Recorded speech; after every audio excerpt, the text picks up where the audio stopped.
I visited with my friend Dr. Jenn Graffius about something she's doing called Living Room Liturgies.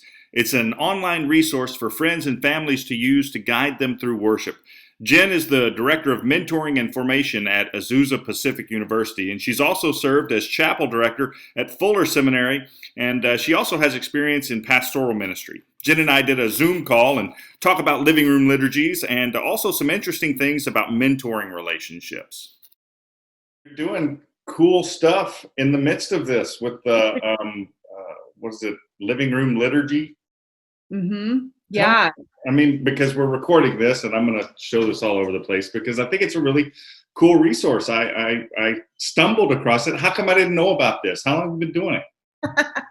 So actually, this is going to be the 10th week that I've written one. So when all of things started shutting down, it was like all of a sudden, and I realized that everything in life was heading onto Zoom. It was just like our entire world just suddenly went from in-person interaction to these digital like calls. And I started worrying that worship would become this spectator sport kind of a Mhm. thing. And so I was talking about this with my sister. And so on the first week, we just decided to do our own. So I wrote one up and then I posted it on my social media and said, "Hey, I've written this liturgy. If anybody wants a copy of it, just let me know and I'll send it to you because it's here." And I got so many emails and direct messages and requests for it. And I was really surprised at how many people were interested in trying to do something in their own spaces. And it got exciting to me because I think that the importance of liturgy is really it's the work of the people. It's a participatory event to join together and worship. And it's not just, we all have different roles. Even on a regular Sunday, the pastor's role is to preach the word and to facilitate the worship, but it's the work of the people to join together in worship. We're not just watching worship happen. And so I've been writing these liturgies in the hopes that if people are in their living rooms, we've been doing it out by my parents' pool. And it's kind of become this really cool way to continue spiritual formation with my sister's kids. She has a 3-year-old and a 7-year-old. And we've been acting out the scriptural passages, like the narratives and stuff. And it's been really fun to do it. So I think it's really cool. I mean, I looked through them because I just found out about it yesterday. Our mutual friend Ryan is finally on Facebook, and he sent me a thing saying, "Hey, I'm on Facebook. How do I friend and all that?" So when I went on to friend him, I saw that you were being interviewed. I don't know, on some podcast or something. I thought, what is this? And looked into it, and I thought that this is really cool. The way this is coming about with the liturgies. So I read through some of them, and you give direction on kind of how to, when you get to the scripture reading through it a couple of times, retelling it and that sort of thing. Because I think that's I don't know. It's one of the things that got me excited about it, and hopefully this is permissible. If not, I'm going to put you on the spot. But I know a lot of pastors that are at smaller churches that don't have good internet access. There's a lot of places in rural Texas that you're just not able to do a live stream on Facebook or post things on YouTube. I've got one friend, it took her, I think, 2 days to get her worship service uploaded to YouTube because right. poor internet service. So I thought this might be one of those things that pastors, especially of smaller congregations, can email the link to their congregation, and maybe if they put together some sort of sermon notes or something like that, still as a way to connect and have that community of sorts, even if it's within the context of families. I don't know if that's something that that you would allow it or whatever, but Yeah, absolutely. That I've been writing it really as a resource for people. It isn't I just felt like it became like an opportunity for me to offer this as a ministry because I work in a university, and so I haven't been pastoring in the traditional sense on Sundays and that kind of thing. But so one of my friends from seminary, the first week that I wrote it, sent me an email and thanked me for writing it because he was so concerned about keeping their food bank open that he hadn't had time to prepare something to give to people to use on that Sunday, because everything pretty much shut down like Thursday and Friday, and then Sunday was coming and there's no church. And so he sent it to his people, and it's been really great because I'm writing it with the hopes that there's enough flexibility that people can modify it to their own spaces. And that was sort of the play on words of having a living room liturgy. My hope is that in the living spaces that we're in, that we remember that we can worship as the people of God. And so for us, it works to do it out by the pool. I'm in Southern California, and it's been great because I'm sheltering in place at my parents' house, and my 89-year-old grandmother lives here. And then my sister and her family come over for worship. We're kind of a quarantine crew. And so 4 generations of us have been worshiping together on a Sunday morning. And that's been great. But I have another friend who lives in Chicago in a studio apartment with her husband, and they're using it. And so I try to give enough instruction to people so they feel equipped to use it in their spaces, but also with the hope that they'll bring their own creativity and personality to it, and that this really facilitates worship for people wherever they are. And so I really would hope that people could use this. That's part of my hope for it. So what's next? I mean, eventually things are going to get back to semi-normal, I guess. But this really seems like, I was having a conversation with some other clergy friends the other day on what are some of the things we're doing now that we never thought we would be doing that we might carry into, the next phase of whatever normal is, whenever we can get together. Do you have, is there an app coming? Is there, because I think this is a cool thing not that I'm trying to, put you on the spot. Giving more work, Wade. That's right. We'll find a way for you to get paid for all this. You got to monetize it or something, but I don't know. I think it's a neat thing. Have you thought down the road where it may go? I'm not sure just yet, but one of the things that I've been really struck with is the formational aspect of using the lectionary texts every week, and watching my 7-year-old niece has been my little test product here, but she remembers what we talked about last week.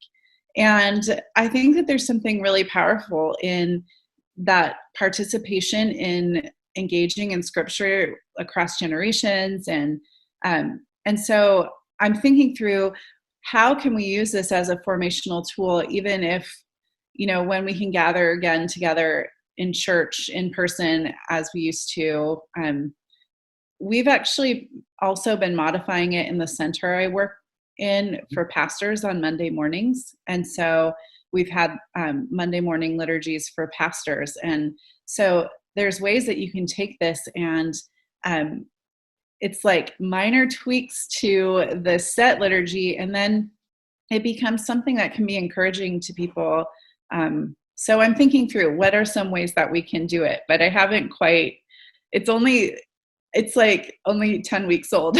Right. So I'm thinking through the next step still. Well, have you gotten any pushback from anybody thinking, okay, you're making it to where people are going to be too comfortable, going through this and doing it at home, and any kind of pushback there at all? I haven't gotten the pushback, but I think that we're in an era right now where everybody's sort of wondering what's going to happen when we're allowed to go back to our old ways of doing things. I think there's a lot of comfort in sitting in your pajamas and having coffee and watching the screen for church. Why should we get dressed and go to church together? I don't see it as as something that I hope replaces the gathering of God's people. But what I hope is that it equips people in their day-to-day lives. So maybe it's not Sunday morning that they do the liturgy. Maybe there's a time during the week that they want to pull together a small group of people and worship God together. And I think sometimes when you don't have the tools to do that, you wonder if you're allowed to do that, or what it could look like if you gather together. And I've intentionally not included a sermon as part of it, because my hope is that people will read the scriptures and be stirred to ask questions or reflect on the text itself, to where their lives become a sermon. And what does it look like if we live our daily lives in a rhythm that allows scripture to speak into it? And so that's kind of, I haven't gotten much pushback on that yet, but I'm not like asking people not to go to church and do their liturgy, you know. I'm thinking this could be one of those things that, you know, right now we're missing going to church. There's a lot of aspects that we're missing about going to our church facilities and being around each other in person that we're missing now. And I kind of have a feeling, because with things like your living room liturgy and other small informal gatherings that people are doing kind of to make up for that, I kind of have a feeling whenever we do go back to our church buildings for church on Sunday morning, that we're going to be missing the getting together with mom and dad and sister and niece and those sorts of things. And those things might continue, whether it be on a Wednesday, whether it be something that you do Sunday after church or whatever. But I think it'll flip to where people are missing those small worship experiences together. And I think the two are just going to be out of this world cool, and almost be a new revitalization of what it means to worship at church and what it means to be the church at home and in our daily lives. Yeah. I think that our spiritual lives are much more integrated than we even give it credit for, because we associate so much of our spiritual lives with going to church. Mm-hmm. But really, as Christians, I believe that we're called to a life of integrated spiritual living. So these opportunities to have small groups where we worship together, that's a very intimate experience to share that part of our lives with someone. And I think it's beautiful if families can share it. I think it doesn't just have to be families either. I think about some of the clergy groups I'm a part of, where if we were more inclined to worship God together in our small group spaces, like how would that transform the way that we live out our lives day to day? So my hope is that this is a tool that equips people for formation and is a reminder that God's presence is with us all the time, not just in the buildings or just on our church video Sunday morning worship, but that it's a part of our everyday lives that we can participate in. And so I'm trying to give people tools for that, because some of the scarier parts of trying to initiate that is having the language for what to say when you pray in a group of people, or like what text should we turn to, and then you find yourself deep in the throes of Leviticus and you're like, how did we end up here? But kind of guiding people into those spaces in ways that they're equipped enough to do that. Right. Okay, so speaking of guiding people, you're kind of big into mentoring type stuff, and I think mentoring is important for clergy. When we get done with this Zoom, I'm going to be doing a class for new local pastors in the United Methodist Church on I think the class I'm talking about is pastoral care and that sort of thing. But I think mentoring is such an important thing.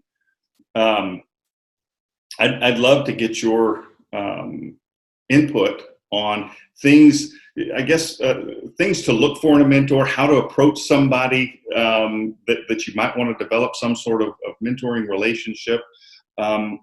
and it doesn't have to just be newer people in ministry. People have been in ministry for a long time. I think it's important to still look to those exemplars that can, surround yourself with smart people. That's why I, called you. You. So what? Give us some tips on those mentoring relationships. What's important in a mentoring relationship? So one of my favorite Latin phrases is "salvator ambulando," and it means it is solved by walking. And I see so much of mentoring and being mentored as a walk through life together. So originally the term mentor came from the book The Odyssey. King Odysseus was getting ready to go to the Trojan Wars, and he enlisted the help of his good friend Mentor to look after his household while he was at the war. And in particular, he asked Mentor to take care of his son Telemachus, who was being prepared to become the next king of Ithaca. And so I think it's interesting to me that story has gotten lost in a lot of the mentoring literature. We don't actually know where that original term came from. But what's fascinating to me is that Mentor was placed in the king's household to raise the king's son, but he had never been a king before. But he had wisdom and he had the knowledge to teach Telemachus to become a man and to be prepared to become king. Mm-hmm. So often when people are asking, what should I look for in a mentor? Should I look for somebody who's doing the things I want to do and try to learn from them? I'll say, well, you could do that. That's one way to do it. But you don't just have to duplicate yourself over and over again as a mentor. I'd look for qualities in people that you want to glean from, like really wise people or people who have been really faithful to a job for a long time, or people who have been married a long time, but you see in them these rich character qualities that you want to learn from. And you may not even cultivate the same qualities in spending time with them, but you'll learn from them how to become a person who cultivates character as you spend time with them. And so that's how I initially would tell people what to look for in people. So it may not even be okay, I need a mentor, and but how does that relationship look? Because a lot of, when I think of mentor and in the Methodist Church, we have these people get assigned mentors, and you meet with them every so often and write these reports and all that kind of stuff.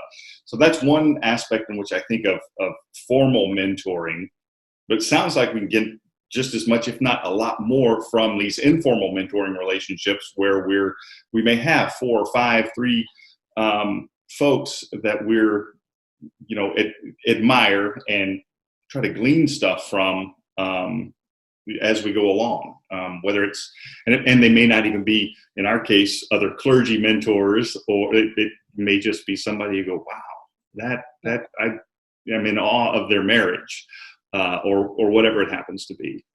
Yeah, I think that's one of I really push back on this idea of having one mentor. Research has just shown that having a mentoring circle is much stronger than one person, because the reality is we're human beings. And so at some point, if you have only one mentor, that mentor is going to not be an expert in one of the areas that you need their help in. And so it's that question of who are some of the other people that you can pull in.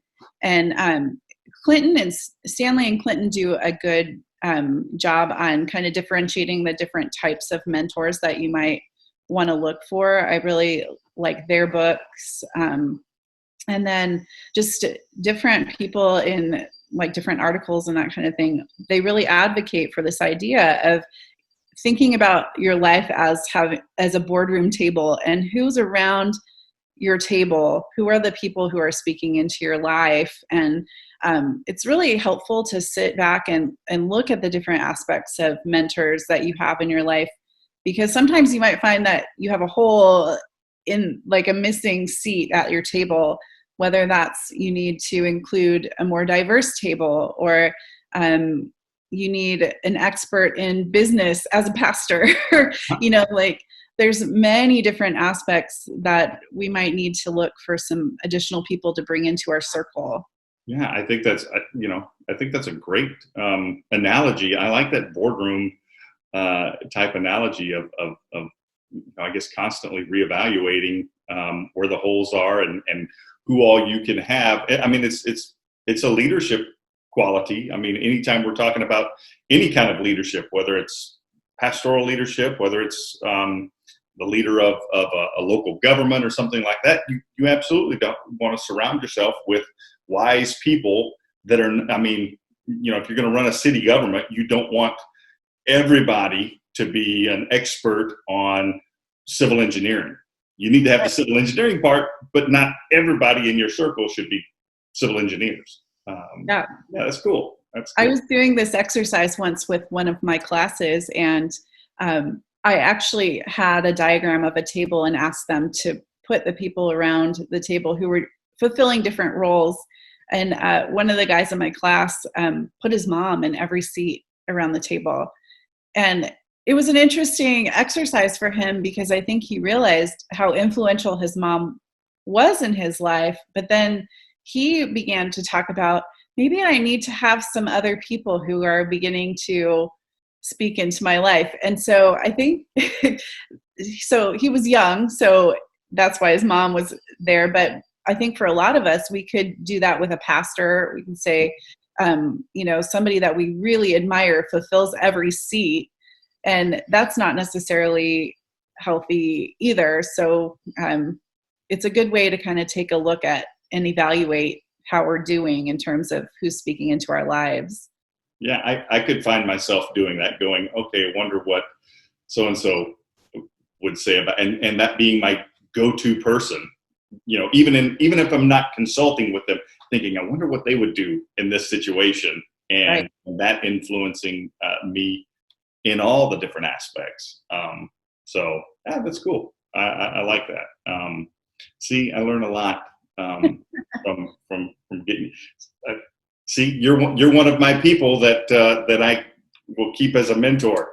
Well, we've had a good circle of people from Duke. That's been a real gift. That is probably the number one. When I started doing these little visits, I mean, I talked to Michael Boss in New York when COVID really hit up there early on, and talk to him just like we're doing about what we can be doing here in Texas to prepare like they're doing, and that just kind of continued, and just about everybody I've talked to has been from this circle of common friends that we have, and I guess that really is one of the biggest benefits in that program is getting close with and knowing a lot of people from a lot of different backgrounds that do serve as informal mentors or whatever. Yeah. So I appreciate your role in that. I appreciate yours in my life. I know who I can call when I need some advice on pastoral ministry. Yeah. Okay. Yeah. One of those other folks. No, thank you. Thank you. It's fun. And I am grateful for you for what you're doing at Azusa Pacific and what you have done, what you continue to do. I'm looking forward to the next phase, even as we go forward with the living room liturgies, because I'm just going to keep, driving that and pushing you to do that, because it'll make my life easier as well. But I seriously think it's very beneficial to the folks in my congregation that I will begin promoting this to, that I'd like for them to be able to use, and others within our conference. Thank you. Hopefully you don't mind me doing that, because not at all. It's a wonderful resource, and we'll figure out a way to monetize it. Well, there's just something really unifying too, I think, about taking the lectionary texts and knowing that a lot of my friends are preaching from them during that week, and then being able to write prayers and consider what songs I would include and all of that. It allows for me some space to also think about praying for the people who are preparing for worship in the coming week as well. And so there's a personal practice in doing this as well. So thank you. And please do share it. It's meant to be shared. So I definitely will. Well, you know me, I'm cheap and I don't spring for the past 40-minute stuff, but I do appreciate you taking the time to visit with me. I look forward to more visits, and we'll do it some more and get some more things going. And again, I appreciate it and look forward to visiting with you some more. Thanks, Wade. Blessings to all of you in Texas, the great state of Texas. That's right. And we've got the big mosquitoes. We sit on the back porch. We will be sitting on our back porch to do our living room liturgies with our rolled up newspaper to swat the mosquitoes. I love it. Bathing in gallons of off and all that kind of stuff. We'll probably shorten the length of our life by dipping ourselves in all these chemicals to keep the mosquitoes away. But if we don't, the mosquitoes down here are big enough to carry us into the neighbor's yard. So I've not experienced the Texas mosquitoes yet, but you're gonna have to. Do y'all come down to Texas to do your? I know you've been to Houston and to do the conferencing with your eco denomination. Yep.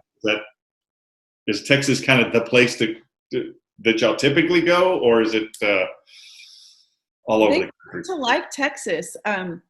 Don't say it like that. No, it's just funny. I don't think our headquarters, our headquarters for eco is in Santa Barbara, but it's really expensive to do conferences there.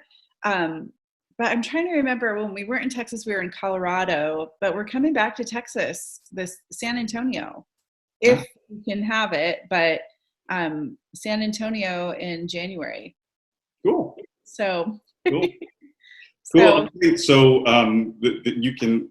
I'm going to twist your arm to extend your stay and come preach for me. Oh my gosh, that would be so fun. I would totally do that. Yeah. Would you? Okay. Cool. Gosh, I would love that. All right. We'll work on making it happen.